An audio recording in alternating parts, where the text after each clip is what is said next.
भारत के शहर अब सच में रेगिस्तानों से भी ज्यादा गर्म हो गए हैं। तापमान 44 डिग्री सेल्सियस से ऊपर जा रहा है और अभी तो गर्मी अपने सबसे खतरनाक दौर में भी नहीं पहुंची है। अगर दिल्ली, रायपुर और अहमदाबाद जैसे शहरों को देखें तो वहां सऊदी अरब, संयुक्त अरब अमीरात और कतर जैसे रेगिस्तानी देशों से भी ज्यादा तापमान दर्ज किया जा रहा है। भारत की ज्यादातर आबादी दिहाड़ी और मेहनत मजदूरी वाले कामों पर निर्भर है। वे दोपहर की तेज गर्मी में भी बाहर काम करते हैं। देश के हर 4 में से 3 लोगों के लिए ये लू उनकी कमाई और जिंदगी दोनों के लिए सीधा खतरा है। इससे देश की पूरी काम करने वाली ताकत खतरे में पड़ जाती है। गर्मी का समय हालात को और खराब बना देता है। अप्रैल में आने वाली तेज गर्मी से पहले हमारे शरीर को सर्दियों से संभलने का समय ही नहीं मिल पाता। क्योंकि ये बदलाव बहुत अचानक होता है, हमारे शरीर में खून का बहाव बिगड़ जाता है, जिससे जल्दी पानी की कमी होने लगती है और गंभीर हालत में शरीर के अंग काम करना बंद कर सकते हैं। यही असर हमारी खाने की व्यवस्था पर भी पड़ता है। लू ठीक उसी समय आती है जब गेहूं का दाना पूरी तरह तैयार होने लगता है। मौसम की मार सहन न कर पाने के कारण फसल सूख कर मर जाती है, जिससे खेती की पैदावार में 25% तक गिरावट आ सकती है। ये चार्ट देश की अर्थव्यवस्था पर पड़ने वाले बड़े नुकसान को दिखाता है। साल 2030 तक बढ़ती गर्मी के हिसाब से देश की कुल कमाई में तेज गिरावट दिख सकती है, जिससे हर साल 126 अरब डॉलर का भारी नुकसान होगा। लू की शुरुआत एक प्राकृतिक मौसम घटना के रूप में होती है, लेकिन इससे होने वाला पैसों और इंसानी जिंदगी का नुकसान दिखाता है कि हमने अपने आसपास का माहौल गलत तरीके से बनाया है।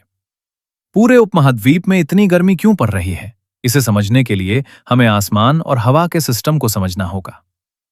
एक बहुत बड़ी, दिखाई ना देने वाली गर्म हवा की परत नीचे उतरती है और पूरे इलाके को ढक लेती है। इसे हीट डोम कहा जाता है। ये ऊंचे दबाव वाला सिस्टम एक ढक्कन की तरह काम करता है। जब जमीन से गर्म हवा ऊपर उठने की कोशिश करती है तो ये उसे दबाकर फिर नीचे भेज देता है। इससे हवा चलना रुक जाता है और बारिश के बादल बन नहीं पाते। भारत की जगह भी इस समस्या को और बढ़ाती है। उत्तर में हिमालय पहाड़ों की बड़ी दीवार है जो फंसी हुई गर्म हवा को बाहर निकलने नहीं देती। आसमान एक बंद प्रेशर कुकर के ढक्कन जैसा काम करता है। इसलिए जमीन पर बसे हमारे शहरों को ऐसे बनना चाहिए कि गर्मी बाहर निकल सके, लेकिन इसके बजाय हम उन्हें और ज्यादा गर्म बनाने के तरीके से बना रहे हैं। ऊपर के मौसम को हम नहीं बदल सकते, लेकिन नीचे हम खुद शहरों को गर्म भट्टी बना रहे हैं। एक ही शहर के अंदर भी बड़ा फर्क दिखता है। जहां जंगल और पेड़ ज्यादा हैं, वहां तापमान कम रहता है, लेकिन जहां चारों तरफ कंक्रीट और इमारतें हैं, वहां जगह भट्टी जैसी हो जाती है। फिर भी मुंबई और पुणे जैसे शहरों में सड़कें चौड़ी करने के लिए सैकड़ों पुराने बड़े पेड़ काटे जा रहे हैं, जबकि इससे ट्रैफिक जाम की समस्या अक्सर हल नहीं होती। फिर हम उन खाली जगहों को सीमेंट से भर देते हैं। मिट्टी और घास सूरज की रोशनी को वापस भेज देती है, लेकिन कंक्रीट गर्मी को सोख लेता है। ये पूरे दिन सूरज की गर्मी जमा करता है और रात में धीरे धीरे उसे हवा में छोड़ता है। इसका मतलब है कि शहर कभी सच में ठंडा नहीं होता।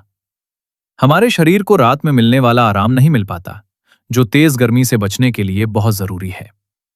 आखिर में हमारे अंदर पश्चिमी देशों की नकल करने का जुनून भी है। गर्म मौसम वाले इलाकों में बड़ी कांच की इमारतें बनाने का मतलब है कि वे बड़े शीशों की तरह काम करती हैं। वे सूरज की रोशनी सड़कों पर वापस फेंकती हैं, जिससे पैदल चलने वालों को दुगनी धूप महसूस होती है। भारत की आधुनिक शहर योजना अपनी ही जमीन और मौसम के खिलाफ काम कर रही है। छाया कम करके, गर्मी सोखने वाला सीमेंट डालकर और बड़े शीशे बनाकर हम प्राकृतिक गर्म जगहों को रहने लायक शहरों की जगह नकली भट्टियों में बदल रहे हैं। इस समस्या को हल करने के लिए हमें पश्चिमी देशों की नकल छोड़नी होगी। हमें उन देशों से सीखना चाहिए जिन्होंने गर्म मौसम में भी अच्छे शहर बनाए हैं, जैसे सिंगापुर। कम जगह होने के बावजूद शहर अपनी इमारतों में बहुत हरियाली जोड़ सकते हैं। ऊंची इमारतों पर वर्टिकल गार्डन लगाने से छाया मिलती है और हवा ठंडी रहती है।